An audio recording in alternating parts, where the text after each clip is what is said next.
الحمدللہ وحدہ والصلاة والسلام علی من لا نبی بعدہ اما بعد اعوذ باللہ من الشیطان الرجیم بسم اللہ الرحمن الرحیم یا ایھا الذین آمنوا اتقوا اللہ وابتغوا الیہ الوسیلہ صدق اللہ مولانا العظیم وبلغنا رسوله النبی الحبیب العلی الامین الکریم مولانا صلی وسلم دائما ابدا علی حبیبک خیر الخلق کلہم یا رب بالمصطفیٰ بلغ مقاصدنا واغفر لنا ما مضى یا واسع الکرم. زینت مجلس زیر مسند صدارت جانشین حضور ضیاء الامت دعوت برکاتہ و تعالیت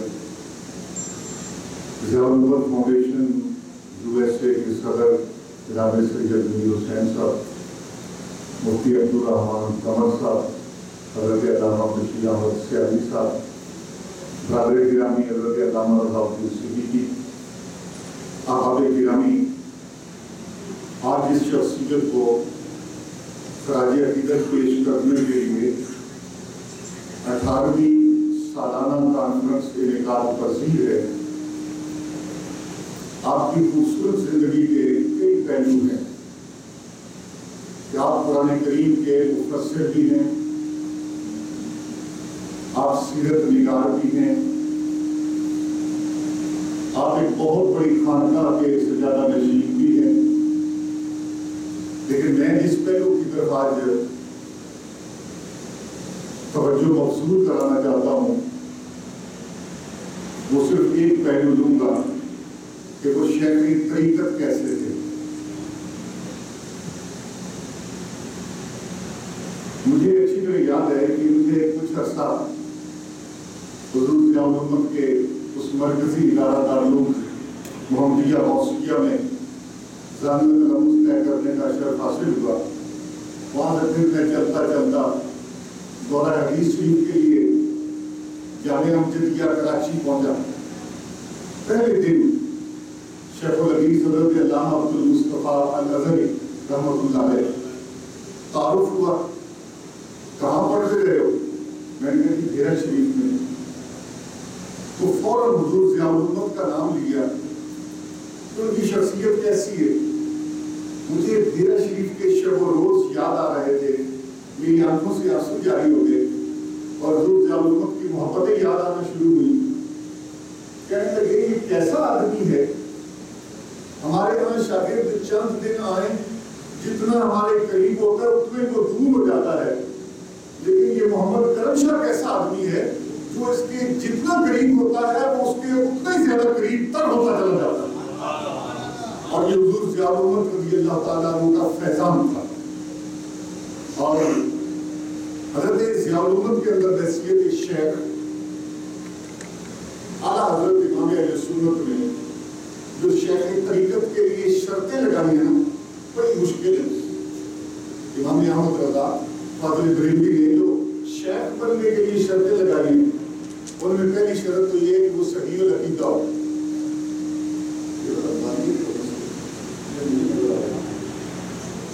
شور زیادہ کچھ کم ہو جائے مہربانی. پہلی شرط تو یہ ہے کہ صحیح العقیدہ ہو شیخ کے لیے. دوسری شرط یہ ہے کہ وہ فاسق مولد نہ ہو، کہ ایسا وہ فاسق نہ ہو کہ اس کا گناہ لوگوں کے سامنے نظر آنا شروع ہو جائے. ہاں، گناہوں سے پاک، عیبوں سے پاک صرف نبی کی ذات ہوتی ہے، معصوم علیہ السلام. شیخ سے اگر غلطی ہو جائے بتقاضۂ بشری کہ لوگوں کے سامنے اعلان نہ کرتا پھر لوگوں کو پتہ نہ چلے، بلکہ وہ رب کی بارگاہ میں توبہ کر لے، اللہ اس کی توبہ کو قبول کرتا ہے کیونکہ معصوم صرف پیغمبر کی ذات. اور تیسری شرط ان کے لیے کہ وہ عالم دین بھی ہو، اپنے مسائل کو دین کے جانتا ہو. بلکہ تصوف کے میدان میں کہا جاتا ہے کہ شیخ وہ ہے کہ اس کے مرید اس کے عمل کو دیکھ کر فقہی مسائل سمجھے. اپنی شیخ کو دیکھیں، ان کو دین کا پتہ چلے. میری شیخ کا اٹھنا، میرے شیخ کا بیٹھنا، اس کا سونا، اس کا جاگنا، اس کا انداز تربیت، کہ اس کو شیخ کو دیکھ کر ان کو فقہی تربیت، فقہی مسائل بھی معلوم ہو جائیں. یہ انہوں نے شرط رکھی ہے. اور چوتھی شرط یہ ہے کہ ان کا وہ سلسلہ تو ظاہر وہ چلتے چلتے سرکار دو عالم صلی اللہ علیہ وسلم تک پہنچتا ہوں. کیونکہ یہاں میں یہ بات عرض کرتا چلوں کہ یہ بیعت کرنا سرکار دو عالم صلی اللہ علیہ وسلم کے صحابہ کرام نے صرف یہ نہیں کہ جنگ کے موقع پر بیعت کیے، صرف حدیبیہ کے مقام پر بیعت کیے نہیں، بلکہ بخاری کتاب الایمان اس کے اندر یہ حدیث پاک موجود ہے. حضرت عبادہ بن صامت جو کہ اصحاب بدر میں شمار ہوتے ہیں، حضور سید عالم صلی اللہ علیہ وسلم سے روایت کرتے ہیں، کہتے ہیں کہ ایک دفعہ مسجد نبی شریف میں بیٹھے ہوئے تھے، حضور کے صحابہ بیٹھے ہیں. سرکار دو عالم صلی اللہ علیہ وسلم نے فرمایا میرے صحابہ آؤ میرے ہاتھ پر بیعت کرو، صحابہ آؤ میرے ہاتھ پر بیعت کرو. اور بیعت کیا تھی کہ تم شرک نہیں کرو گے، بدکاری نہیں کرو گے، اولاد کو قتل نہیں کرو گے، تم چوری نہیں کرو گے. تو نبی علیہ السلام نے اپنے صحابہ کرام کی بیعت لی ہے. تو دیکھیں حضور سید عالم صلی اللہ علیہ وسلم باقاعدہ صحابہ کرام سے بیعت لیا کرتے تھے، اور یہی وہ سلسلہ چلتا آگے آ رہا ہے. اور بلکہ حضرت باجزید بستامی رحمۃ اللہ علیہ نے بڑی کڑی شرط رکھی ہے. شرط وہ کیا؟ فرماتے شیخ اس کو ہونا چاہیے جو پہلے محدث بنے، اور محدث ہو پھر جا کر وہ شیخ کے مقام پر فائز ہوتا ہے. اور حضور ضیاء الامت رضی اللہ تعالیٰ عنہ کے اندر اللہ پاک نے وہ ساری صفات رکھی تھی کہ بحیثیت شیخ، اور شیخ بننے کے لیے سب سے پہلے یہ باقی شرائط کے ساتھ مرید بننا بھی ضروری ہوتا ہے. اور حضور ضیاء الامت حضور پیر سیال لجپال کی بارگاہ میں پہنچے. آپ نے حضور پیر سیال کے ہاتھ میں ہاتھ دیا اور اپنی تصانیف کا جو ضیاء القرآن، ضیاء النبی، ضیاء علم، اس کی وجہ یہ ہے کہ اپنی شیخ حضرت خواجہ ضیاء الدین کے نام کے ساتھ نسبت کی ہے اس لیے. اور پھر لوگوں نے آپ کو بعد میں ضیاء الامت کا لقب بھی عطا فرما دیا. حضور پیر سیال کی بارگاہ میں ہوئے تو مرید کیسے تھے؟ ابھی ایک صاحب حضور کی پیر صاحب کی خدمت میں آدمی میں بیعت کر رہے تھے، تو آپ نے وہ صوفیاء کی بات کی کہ جب بندہ کسی کی بیعت ہوتا ہے تو یوں ہوتا ہے اپنے شیخ کے سامنے جیسے غسال کے سامنے میت ہوتی ہے. اب وہ غسال جیسے چاہے میت کو ٹھنڈے پانی سے غسل دے، گرم پانی سے غسل دے، اس کو جس طرف چاہے اس کو الٹتا پلٹتا رہے. مردے کی حیثیت نہیں ہوتی کہ غسال کے سامنے بولے. پہلے ہی مرید کو یہ جرأت نہیں ہونی چاہیے کہ اپنے شیخ کے سامنے اونچی آواز سے بھی بولے. سبحان اللہ. اور یہ کہا جاتا ہے کہ الشیخ فی قومہ کالنبی فی امتہ، شیخ اپنی قوم کے اندر اسی طرح ہوتا ہے جیسے کہ نبی اپنی قوم کے اندر ہوا کرتا ہے. حضور ضیاء الامت اپنی شیخ کی بارگاہ میں جب حاضر دیتے تھے. ایک چھوٹی سی بات عرض کرنا چاہتا ہوں کہ یہ ہے طریقت کا انداز. محدث بھی ہیں، مفسر بھی ہیں، سپریم کورٹ کے جج بھی ہیں، ایک بہت بڑے ادارے کے سربراہ بھی ہیں، شیخ طریقت بھی ہیں. آپ سیال شریف میں جب حاضر ہوتے تھے نا، گلے میں ایسے رومال ڈالا ہوا ہوتا تھا اور اپنے شیخ کے آستان کے، اپنے شیخ کے شہزادوں کے بارگاہ میں حاضری دیتے تھے. میں نے اپنی آنکھوں سے وہ مناظر دیکھے اور حضور شیخ الاسلام خواجہ قمر الدین سیالوی رحمۃ اللہ علیہ کی بارگاہ میں حاضر ہوئے اور لائن میں لگے ہوئے ہیں. اتنے میں وہاں قریب سے ایک گاؤں تھا، وہاں کے لوگ آپ کے پاس آئے، کہنے لگے حضور ہمارے محفل میلاد تھی، خطیب نے آنا تھا، خطیب آئے نہیں، تو آپ ایسا کریں کسی خطیب کو بھیج دیں جو وہاں پہ خطاب کر کے آ جائے تاکہ ہمارا پروگرام اچھی طریقے سے ہو جائے. اب حضرت خواجہ قمر الدین سیالوی رحمۃ اللہ علیہ نے جسٹس پیر کرم شاہ صاحب کو دیکھا، نظر پڑی ان پہ، تو حضور پیر سیال لجپال نے فرمایا کرم شاہ جی بھجتے بنجو، پنجابی کو سمجھ آ جائے گی، کرم شاہ جی بھجتے بنجو تو تقریر کر کے آ جاؤ، بھجتے بنجو تقریر کر گیا. وہ 2-2.5 میل کے فاصلے پر گاؤں تھا. حضور پیر کرم شاہ صاحب ضیاء الامت رضی اللہ تعالیٰ عنہ باہر نکلتے ہیں اور جو ساتھ آئے ہوئے تھے وہاں بھی آپ نے دوڑنا شروع کر دیا. ان کا حضرت سواری حاضر، اس پر چل کر جاؤ، اس پر بیٹھ جاؤ. آپ فرمانے لگے نہیں، میرے شیخ نے حکم دیا ہے کہ کرم شاہ جی دوڑتے جاؤ، کرم شاہ جی دوڑتے جاؤ. اور یہ وہ شیخ کی بارگاہ کی حاضری ہوا کرتی تھی کہ یہ نہیں سوچا کہ میں کون ہوں، میں محدث ہوں، مفسر ہوں، سپریم کورٹ کا جج ہوں، میرے اتنے ہزار شاگرد ہیں، نہیں، اپنے شیخ کی بارگاہ کی حاضری۔ نتیجہ کیا نکلتا ہے کہ جب حضور ضیاء الامت اسی طرح دوڑتے ہوئے گئے، تقریر کی، وہاں سے دوڑتے ہوئے واپس آئے، پھر یقینی طور پر جب میرے پیر سیال لجپال نے نکاح کی ہوگی تو اپنے نکاح پیر کا مقصد کیا ہوتا ہے؟ حضور داتا صاحب رحمۃ اللہ علیہ فرماتے کہ پیر کا یہ مقصد نہیں ہوتا اس کے پاس جا کر دعا کراؤ، وہ تمہیں تعویذ دے، تمہارے دکھوں کا مداوع کرے، یہ نہیں مقصد ہوتا۔ کہتے ہیں پیر کا کمال یہ ہوتا ہے اس کی نکاح پڑے تمہارے دل کی دنیا کو بدل کر رکھ دے۔ سبحان اللہ۔ وہ حضور پیر کرم شاہ صاحب رحمۃ اللہ علیہ نے اپنی شیخ کامل کی بارگاہ میں جو دوڑتے ہوئے گئے، پھر واپسی میں بھی دوڑتے ہوئے آئے۔ کسی نے پوچھا یہ کیا ہے؟ کہ لگے اپنی شیخ کے حکم کی تعمیر ہے۔ حضرت محترم ضیاء الامت جسٹس پیر محمد کرم شاہ ندوی رحمۃ اللہ علیہ، آپ نے وہاں پہ جو اپنا ادارہ بنایا اس میں دین کی اور دنیا کی تعلیم کو عام کیا، اور مڈل پاس بچوں کو لے کر، میٹرک پاس بچوں کو لے کر آپ نے دین کی تعلیم کا آغاز کیا اور دونوں آنکھوں کو روشن کیا۔ لوگوں نے فتوے لگائے کہ یہ کرم شاہ صاحب کیا کر رہے ہیں، یہ تو مسجد کے اندر انگریزی پڑھاتے ہیں۔ لوگوں نے فتوے لگا دیے، بلکہ کہا جاتا ہے یہ انگریزی کیوں پڑھاتے ہیں مسجد میں بیٹھ کر۔ اور پیر صاحب نے اس دور کے اندر 1957 کے اندر جب اس کا آغاز کیا، لوگ فتوے لگاتے تھے، لیکن ایک وقت ایسا آیا کہ لوگوں نے سمجھا نہیں، جو پیر صاحب نے آغاز کیا تھا، آج کوئی مدرسہ ایسا نہیں جہاں پہ انگریزی زبان کی تعلیم نہ دی جاتی ہو، جہاں پہ دنیاوی تعلیم نہ دی جاتی ہو۔ اور ایک مجدد کے طور پر پیر صاحب قبلہ نے وہاں پہ آغاز کیا، اور وہاں پہ سینکڑوں نہیں ہزاروں طلبہ وہ دین کی تعلیم بھی حاصل کر رہے ہیں، اور وہ اہل سنت کا اتنا خوبصورت مرکز وہ بنا دیا۔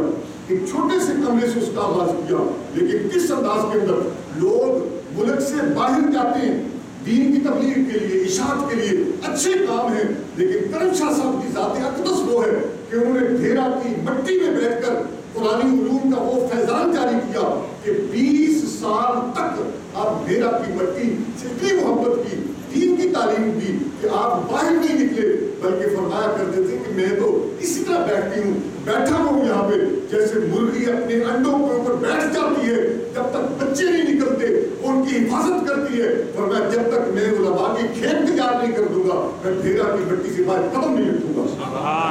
اور نتیجہ کیا نکلا کہ کرم شاہ صاحب نے وہ کرم کر دیا، لوگ امریکہ پہنچتے ہیں، لوگ برطانیہ پہنچتے ہیں، لوگ دائیں بائیں جاتے ہیں، لیکن آپ کی ذات وہ ہے، آپ نے پورے برطانیہ والوں کو، پورے امریکہ والوں کو فرمایا کہ تم ادھر کیوں گھومتے ہو، اگر دین کا فیضان لینا تو ڈھیرا کی مٹی اس کے لیے حاضر ہے۔ آپ نے ڈھیرا کو مرکز بنا دیا اسلام کا، اور حضور سید عالم صلی اللہ تعالیٰ علیہ وسلم کا پیغام وہ پوری دنیا کے اندر جو ہے وہ پہنچ رہا ہے۔ محترم حضور پیر صاحب نے اپنے ادارے کے اندر جو عشق مصطفیٰ کی شمع روشن کی، عملی نمونہ جو پیش کیا، اور لوگوں کو شریعت اور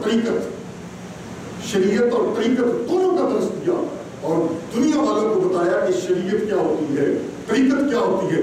آج لوگ سمجھتے ہیں شریعت الگ چیز ہے، طریقت الگ چیز ہے، لیکن پیر صاحب نے دونوں کو سامنے رکھا۔ حضرت حاجی امداد اللہ مہاجر مکی رحمۃ اللہ علیہ نے لکھا نا، فرماتے ہیں شریعت نام کیا ہے؟ فرماتے ہیں شریعت نام ہے اقوال مصطفیٰ کا، اور طریقت نام ہے اعمال مصطفیٰ کا، اور حقیقت نام ہے اعمال مصطفیٰ کا۔ اور فرماتے ہیں کہ سید عالم صلی اللہ تعالیٰ علیہ وسلم کے جو احوال، نبی اکرم صلی اللہ تعالیٰ علیہ وسلم کے وہ احوال جو رب کریم سے ان کو ملے، اور پھر سید عالم معرفت کیا ہے؟ کہتے ہیں وہ راز ہوا کرتے ہیں کہ جو طریقت کے اندر دیے جاتے ہیں، اور سید عالم صلی اللہ تعالیٰ علیہ وسلم کے جو راز ہے وہ کیا ہے؟ فَأَوْحَىٰ إِلَىٰ عَبْدِهِ مَا أَوْحَىٰ۔ حضور جب معراج کی شب گئے، حضور کہتے ہیں اللہ رب العزت نے اپنا دست قدرت میرے دونوں کندھوں کے درمیان رکھا، فَوَجَدْتُ ضَرْبَهَا بَيْنَ صَدَيَّ، میں نے اس کی ٹھنڈک کو دونوں سینوں کے درمیان محسوس کیے۔ فَعَلِمْتُ عِلْمَ الْأَوَّلِينَ وَالْآخِرِينَ، فرماتے میں نے علم الاولین بھی حاصل کر لیے، علم الآخرین بھی حاصل کر لیے۔ تو یہ جو راز ہوتے ہیں، یہ معرفت کی آخری سٹیج ہوتی ہے۔ تو یہ حضرت حاجی امداد اللہ صاحب کو سارے مانتے ہیں، کہتے ہیں یہ راز کی باتیں یہ صوفیاء اکرام۔ اور تیسرا وہاں بیٹھے ہوئے جو لوگوں کی تربیت کرتے تھے، جو علماء وہاں سے علم حاصل کر کے نکلتے تھے، جیسے میں نے پہلے عرض کیا کہ جو ان کی بارگاہ میں جتنی دیر رہا وہ ان کا اتنا ہی زیادہ مطلع بن جاتا ہے اور وہ پیر صاحب کی جو ذاتی اقدس ہے اپنے عملی نمونہ وہاں پہ پیش کیا، عملی نمونہ جو پیش کیا۔ مثلاً آپ نے پوری زندگی وہاں مدرسے کی کھانا جو ہے وہ اپنے لیے بھی اور اپنی اولاد کے لیے بھی، جیسے حدیث پاک میں آتا ہے سرکار دو عالم صلی اللہ علیہ وسلم نے امام حسن رضی اللہ تعالیٰ عنہ ایک دفعہ صدقے کی کھجور آپ کے منہ میں چلی گئی، حضور نے فرمایا کہ نہیں اس حسن اس کو باہر پھینک دو، میری اولاد کے اوپر میرے خاندان کے اوپر صدقہ جائز نہیں ہے، سادات کے اوپر۔ تو 20 سال قبلہ نے بھی وہاں مدرسے کے فنڈ کی کیفیت کیا ہوتی تھی، اپنی اولاد کو وہاں سے کھانا نہیں کھانے دیا، بلکہ حیران کن حد تک آپ کے لیے یہ بات ہوگی، آپ جس کمرے میں بیٹھ کر قرآن پڑھایا کرتے تھے، حدیث پڑھایا کرتے تھے، سیرت کی کتاب لکھا کرتے تھے، بعد میں پتا چلا کہ حضور پیر صاحب اس کمرے کا کرایہ بھی اپنی جیب سے ادا کیا کرتے تھے مدرسے میں۔ یہ تقوی کا عالم تھا کہ مدرسے کی چیزیں اس کا حساب کتاب الگ ہوا کرتا تھا۔ پھر وہاں پہ آپ کے جو آپ کا جو ایک بہت بڑا کارنامہ ہے وہ یہ کہ جتنے مشائخ تھے بڑے بڑی خانقاہیں، وہ آپ نے وہاں جا کر ان کے سامنے یوں دامن کو پھیلایا، جھولی پھیلائی اور کہنے لگے مشائخ و طریقت آپ کا کام ہے اپنی خانقاہوں کو درست کرنا، خانقاہی نظام کو چلانا۔ آپ نے فرمایا مجھے تمہاری اور امداد کی ضرورت نہیں، مجھے ضرورت ہے کہ اپنے شہزادے اپنے صاحبزادگان مجھے عطا فرماؤ۔ اور سیال شریف سے، توسا شریف سے، معاذ شریف سے، بڑی بڑی درگاہوں سے آپ نے وہاں کے جو صاحبزادگان تھے ان کو گھیرا شریف پہ بلایا، اور پھر ادب اور احترام کا جو کمال کیا وہ یہ کہ وہاں کے جو صاحبزادگان تھے اپنے شیخ کی بارگاہ سے آنے والے، ان کے لیے حضور پیر صاحب گھر سے ناشتہ لے کر خود ان کی بارگاہ میں ان کے کمرے میں دینے کے لیے جایا کرتے تھے، اور لوگوں کو بتاتے کہ لوگوں اپنے شیخ کے شہزادے کا ادب یوں کیا جاتا ہے۔ جو عشق مصطفیٰ صلی اللہ علیہ وسلم، جب آپ حدیث پاک پڑھاتے آنکھوں سے آنسو جاری ہوتے، اور جب معراج کی رات خصوصی طور پر محفل پاک ہوتی، میلاد کی رات جب خصوصی طور پر محفل ہوتی، تو حضور پیر صاحب کی ذات اقدس جب سرکار کا ذکر پاک آتا، آنکھوں سے آنسوؤں کی لڑی جاری جایا کرتی تھی اور چھم چھم آنسو برستے تھے، جس سے پتہ ہی چلتا تھا یہ وہ بندہ ہے کہ اپنے قریب آقا کے ساتھ جس قدر محبت کیا کرتا ہے۔ اٹھنا بیٹھنا چلنا پھرنا ہر حوالے سے نبی کریم صلی اللہ تعالیٰ علیہ وسلم کی سیرت طیبہ کو سامنے رکھنا۔ اور دیکھیں جب آپ نے نئی بلڈنگ کی عمارت بننے لگی نا جی بہت بڑی، اور وہاں پہ مزدور کام کر رہے تھے، اور پیر صاحب نے دیکھا کہ میرے نوجوان کام کر رہے ہیں، بارش ہو رہی تھی 1981-82 کی بات ہے، تو مزدور کام کر رہے تھے، پیر صاحب خود بڑھاپے کے عالم میں وہاں تگاری کے اندر گالا ڈال کر مٹی ڈال کر اپنے سر کے اوپر رکھ کر مزدوروں کے ساتھ کام کرنا شروع کرتے ہیں۔ طالب علم دوڑ کر جاتے ہیں، حضور ہم جو حاضر ہیں، فرمایا نہیں یہ بھی میرے کریم آقا صلی اللہ علیہ وسلم کی سنت ہے، میرے کریم آقا صلی اللہ علیہ وسلم کی سنت ہے۔ اور سید عالم صلی اللہ تعالیٰ علیہ وسلم کے ساتھ عشق کی، حضور کے ساتھ محبت کی جو عملی نمونہ حضور ضیاء الامت نے پیش کیا ہے، وہ اس ماضی کریم کے اندر جو ہمیں نظر آتا ہے وہ یہ کہ سادات کا احترام حد سے زیادہ، حضور کے خاندان پاک کا احترام کرنا، یہ اور پھر جو علم اور حکمت کے آپ نے چراغ روشن کیے۔ حضور پیر سیال اقبال نے ارشاد فرمایا تھا کہ کرم شاہ یہ سیال شریف کی روشنی کا مینار ہے، کرم شاہ یہ سیال شریف کی روشنی کا مینار ہے، چنانچہ وہی روشنی چار دام عالم کے اندر پھیلتی چلی جا رہی ہے، اور آج دنیا کا کوئی خطہ ایسا نہیں، دنیا کا کوئی کونا ایسا نہیں جہاں حضور ضیاء الامت سے محبت کرنے والے، حضور ضیاء الامت سے پیار کرنے والے، اور حضور ضیاء الامت کی تعلیمات کو عمل کرنے والے محبت کے انداز کے اندر، اور وہی ان کے شہزادے بھی اسی انداز کے اندر وہ کام کر رہے ہیں۔ اللہ رب العزت حضور ضیاء الامت کے فیضان کو تاکہ ہمیں قیامت جاری و ساری رکھے، اور ان کی جانشین جس خوبصورت انداز کے اندر حضور ضیاء الامت کے مشن کو جاری رکھنے میں اللہ پاک ان کا سایہ تعبیر قائم رکھے، وما علیہ الا البلاغ المبین۔